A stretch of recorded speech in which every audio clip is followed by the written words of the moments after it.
নাহমাদুহু ওয়া নুসাল্লি আলা রাসূলিহিল কারীম আম্মা বা'দ ফাআউযু বিল্লাহি মিনাশ শাইতানির রাজীম বিসমিল্লাহির রহমানির রহিম লা তাকনাতু মির রাহমাতিল্লাহ ইন্নাল্লাহা ইয়াগফিরুয যুনুবা জামিআ ইন্নাহু হুয়াল গফুরুর রহিম সাদাকাল্লাহুল মাওলানাল আযীম। সম্মানিত সুধী, একটা কথা এখন আমরা প্রায়ই শুনি, ডিপ্রেশন, অমুকে ডিপ্রেশনে আছে, অমুকে ডিপ্রেশনে আছে। কখনো কখনো এমনও শোনা যায় যে ডিপ্রেশন থেকে সুইসাইড পর্যন্ত করে ফেলছে।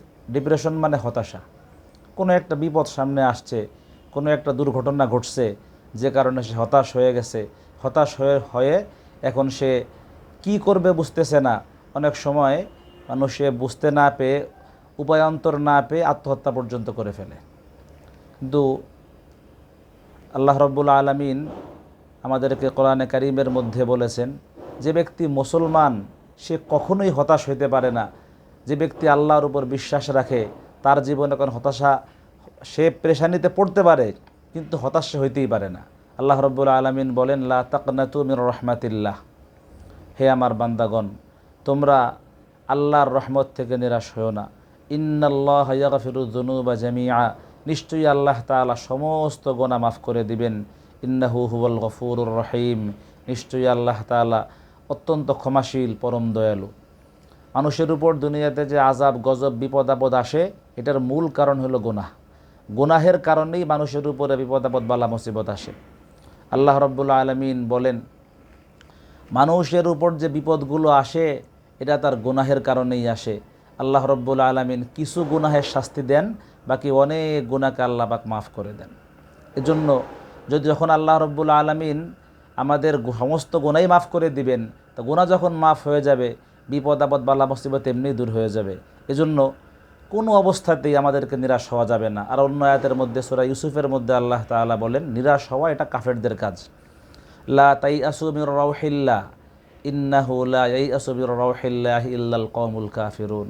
ইয়াকুব আলাইহিস সালাম তার ছেলেদেরকে বললেন যে তোমরা ইউসুফকে খুঁজো, 30 বছর পরের কথা, তোমরা আল্লাহর রহমত থেকে নিরাশ হইও না। লা তাইআসু মির রাউহিল্লাহ, তোমরা আল্লাহর রহমত থেকে নিরাশ হইও না। ইন্নাহু লা ইয়াইআসু মির রাউহিল্লাহি ইল্লাল কওমুল কাফিরুন, আল্লাহর রহমত থেকে একমাত্র নিরাশ হয় কাফেররা, যারা আল্লাহকে বিশ্বাস করে। সুতরাং এ কথাটা আমাদের খুব ভালো করে মোটা দাগে মনে রাখা দরকার। যে ব্যক্তি আল্লাহকে বিশ্বাস করে সে কোনো অবস্থাতেই নিরাশ হতে পারে না। যত কঠিন পরিস্থিতি আসুক না কেন, মানুষ যখন আল্লাহর দিকে ফিরবে, আল্লাহ পাক তার মুসিবতকে দূর করে দিবেন। এর একটা জ্বলন্ত উদাহরণ আল্লাহ কোরআনে পাকের মধ্যে বর্ণনা করেছেন। হযরত ইউনূস আলাইহিস সালামকে মাছের পেটে যেতে হয়েছিল। একটা মানুষ যখন মাছের পেটে যায়, সমুদ্রের ভেতরে রাতের অন্ধকার, মাছের পেটের অন্ধকার, এর চাইতে বড় কঠিন মুসিবত তার কিছু হইতে পারে না। সেখানে যাওয়ার পরে তিনি আল্লাহকে ডেকেছেন, লা ইলাহা ইল্লা আনতা সুবহানাকা ইন্নী কুনতু মিনাজ জালিমিন। তিনি আল্লাহকে ডেকেছেন, 3 দিন মাছের পেটে ছিলেন। আল্লাহ পাক বলেন, ফাস্তাজাবনা লাহু ওয়া নাজ্জাইনাহু মিনাল গাম, আমি তার দোয়া কবুল করেছি, আমি তাকে দুশ্চিন্তা থেকে মুক্তি দিয়েছি। এবং আল্লাহ তাআলা ওয়াদা করেছেন, ওয়া কাযালিকা নুনজিল মুমিনিন, এভাবেই আমি মুমিনদেরকেও তাদের বিপদ থেকে মুক্তি দিব দোয়ার মাধ্যমে। বিপদ থেকে মুক্তির জন্য দোয়া ইউনুস, এটা লা ইলাহা ইল্লা আনতা সুবহানাকা ইন্নী কুনতু মিনাজ জালিমিন, খুব বেশি কার্যকর। আর আল্লাহ তাআলা অন্যত্র বলেন, হে আমার বান্দা, তুমি আমার কাছে চাও, আমি তোমার দোয়া কবুল করব। উদউনি আস্তাজিব লাকুম, আমার কাছে তুমি দোয়া করো, আমি তোমার দোয়া কবুল করব। আল্লাহ রাব্বুল আলামিন কোরআনে পাকের অন্যত্র বলেন, যখন কোনো মানুষ বিপদগ্রস্ত হয়ে আমার কাছে বিপদ থেকে উদ্ধার পেতে চায়, তখন আমি ছাড়া কে আছে যে তাকে বিপদ থেকে উদ্ধার করবে? আম্মা ইউজিবুল মুযতাররা ইযা দাআহ ওয়া ইয়াকশিফুস সু ওয়া ইয়াজআলুকুম খুলাফা আল আরদ ইলাহুম মা আল্লাহ। আল্লাহ ছাড়া কে আছেন? ইউজিবুল মুযতাররা ইযা দাআহ, যখন কোনো নিরুপায় ব্যক্তি আল্লাহকে ডাকে তখন আল্লাহ তার ডাকে সাড়া দিবে। তো আল্লাহ এখান থেকে আমাদেরকে বলতে চাচ্ছেন, আমার বান্দা, যখন তুমি বিপদগ্রস্ত হবে, নিরুপায় হবে, তখন ইউনুসের মতো দোয়া ইউনুস পড়ে আমার কাছে তুমি দোয়া করো, আমি তোমাকে সমস্ত মুশকিল থেকে, সমস্ত বিপদ থেকে উদ্ধার করে দিব। তো আমরা একটা কথা খুব ভালোভাবে মনে রাখি, যে কোনো বিপদ থেকে, যে কোনো মুশকিল আসান করার জন্য আমাদের কে আছেন? আল্লাহ। আল্লাহ তাআলা বলেন, ওয়া মান ইয়াতাওয়াক্কাল আলাল্লাহ ফাহুয়া হাসবুহ, যে ব্যক্তি আল্লাহর উপর আস্থা রাখে, আল্লাহর উপর ভরসা রাখে, তার জন্য আল্লাহই যথেষ্ট। সুতরাং আমাদের হতাশ হওয়ার কোনো কারণ নাই। আমাদের আছেন কে? আল্লাহ। আর আল্লাহ তাআলা ওয়াদা করছেন যে তার কাছে বিপদগ্রস্ত মানুষ দোয়া করলে তিনি দোয়া কবুল করবেন।